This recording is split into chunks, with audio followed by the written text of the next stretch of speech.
Hey, everybody, welcome into another Friday Five. I'm Chip Walters with Exit Realty Bob Lamb and Associates. And as we teased a week or two ago that Murfreesboro Mayor Shane McFarland would be joining us. And Shane, thanks, first of all, for spending a few minutes of your time, because I know you're being pulled about 100 different directions these days.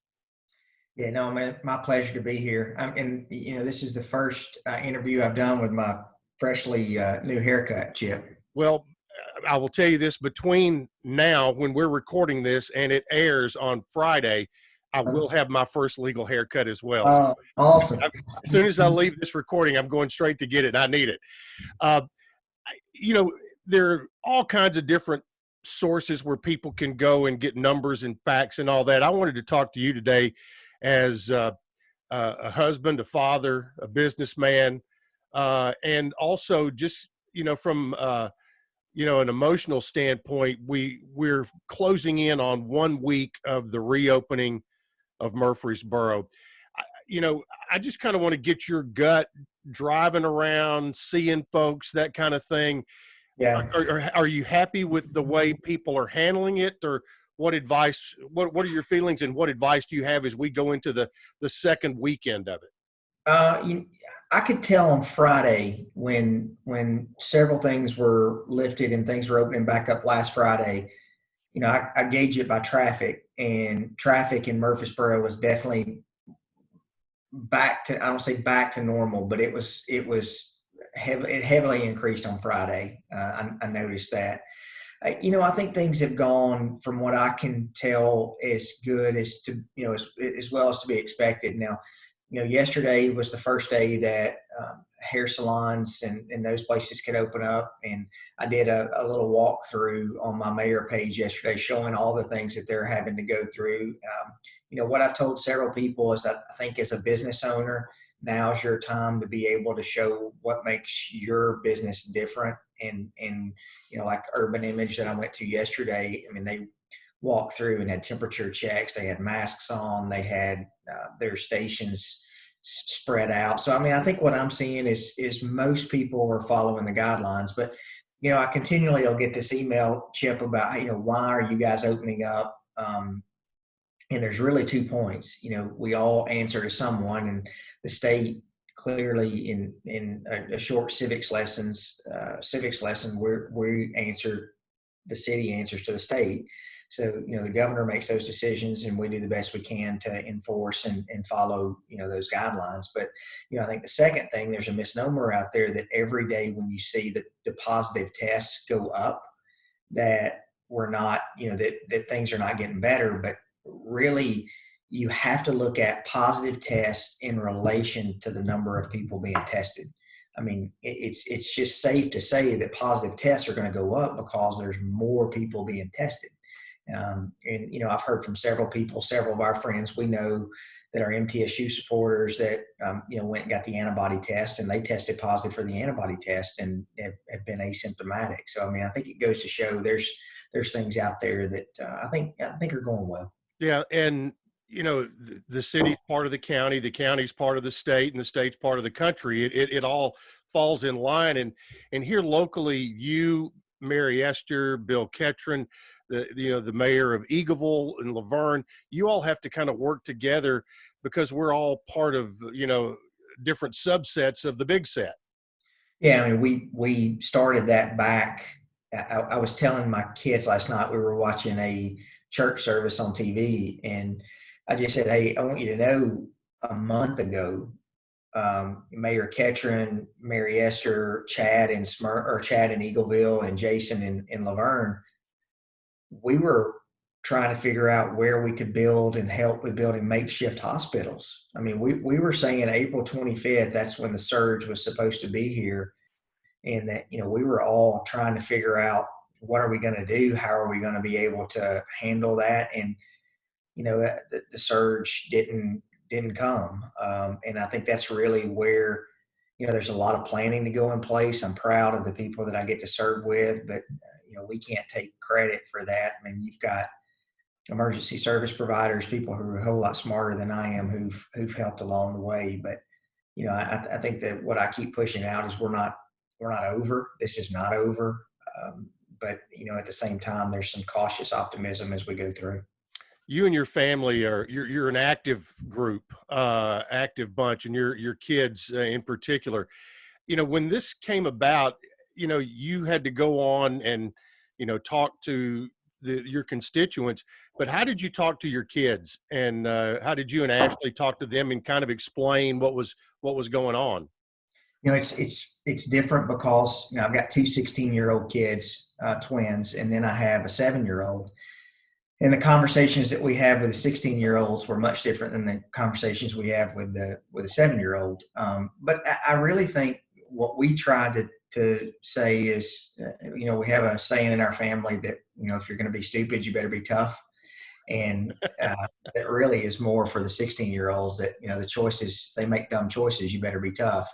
And we really we're telling our kids that, hey, we don't want you to, every time you turn on the TV, every time that that you look at something, we don't want you to be fearful. That you need to be smart. You need to listen to what we're telling them, and that's really what we tried to do. And I even try to do that with the residents as I would speak. That as a leader, and even Chip, you see your coaches you deal with. I mean, if Nick and Rick are talking to their team and their team can see fear, or their team can see that they're not in control, then their team is not going to be in control. And so I think that's what we tried to do, is to make sure that people knew that we were calm, that we understood what was going on, and we were doing the best we could with the information that we have. And that's what we're doing right now. Yeah, and I think here within our state in particular, I mean, Governor Lee has done very similar. How have your dealings been with him? I know you all have a mayor's caucus, and you all. How has been the interaction between the state and the local level? We've had a lot of interaction with our local reps. Brian Terry specifically has been great to work with. Shane Reeves has been, we've worked with him quite a bit, because that's really our, Yeah, they have their background there. Yeah, our contact.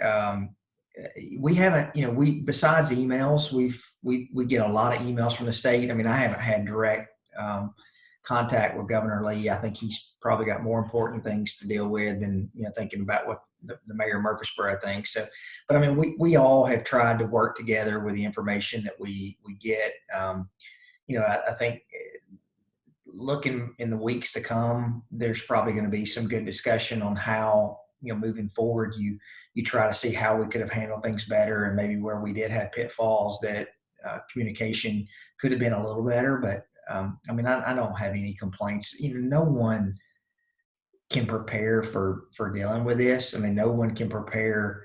Back on March 21st, on Saturday, I was sitting at my desk at City Hall and signing an order to be able to shut down businesses in Murfreesboro. You just don't prepare that that's something that you're ever gonna do. But I mean, I do think we have to put things in perspective. We've had a little over 600 positive tests, and that's in a community of 300, and what's estimated right now with our new census, 380,000 people. So I mean, you're really looking at 0.01% of people that have tested positive. And we've had, I think, to date 11 or 12 deaths.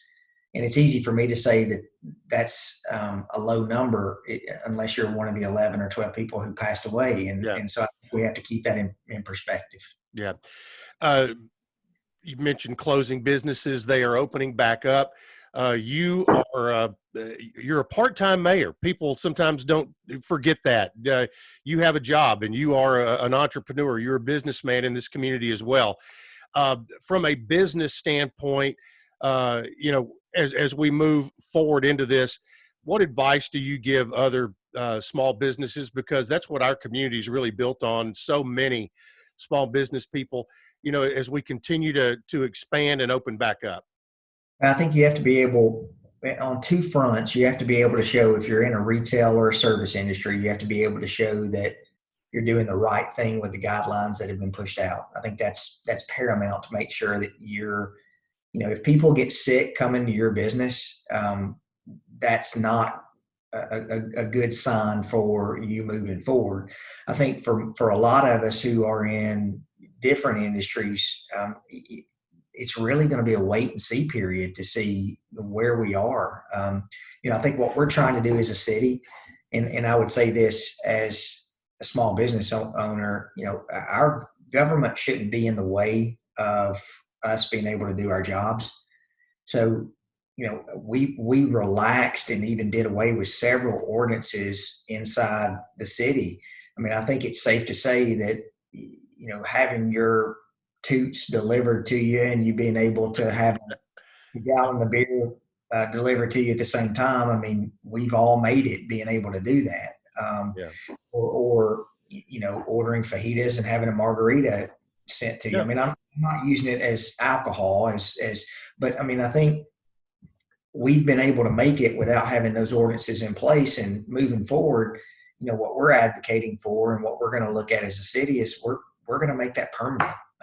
So I think what we need to be able to do is, you keep hearing the term new normal, and I don't like that. Normal means that you're getting back to normal, and to say that we're having a new normal, I mean, there are things we're going to have to be smarter about. But I think as a small business owner, we need to be able, as a government, to be able to find ways that we can make things more efficient for our business owners and really get out of the way on things. And so we're going to do that. But I think as a business owner, what I'm doing, I'm trying to be smarter with what I'm working on. I'm trying to be smarter with, back in 2008 when we went through the Great Recession, there are things that we learned from that, about how we spend our money and how we staff and what we do. And I think it's learning from those experiences. One last thing as we wrap up here, and everybody I've talked to, I've asked this question. As we move out of this and back to our most normal life, I guess, what are going to be the unintended consequences or things that stick with us that we learned, and I use Zoom as an example, as we go forward, what do you think we'll take out of this that will become some part of our regular everyday life? Well, I think we've all learned as a city, and we've learned as small business owners that, there's a lot of things that you can do and not have to leave your office or leave your home. I think as a city, we've learned that there are things that, I was talking to a great example, Chip. I have a friend of mine who has, one of the largest mortgage companies in the state. And he said, I'm paying $150,000 a month in rent right now, statewide. And he's like, Shane, we haven't missed a beat with our mortgage originators and our mortgage staff, underwriters working from home. So I think there's going to be some unintended consequences that we're going to see on how we can be more efficient. But at the same time, what does that do to the commercial industry on landlords? So I think there's things that we're really going to learn that we can see that we can do better. I mean, I've got 3 Zoom meetings today, and not being able to do this, and you not having to come to my office or me coming to your office, that keeps me off the road, and so traffic could be better in Murfreesboro. But the unintended consequences I'm really worried about. I'm worried about where this is going to put us as a city on tourism. We really rely on tourism. We lost spring fling.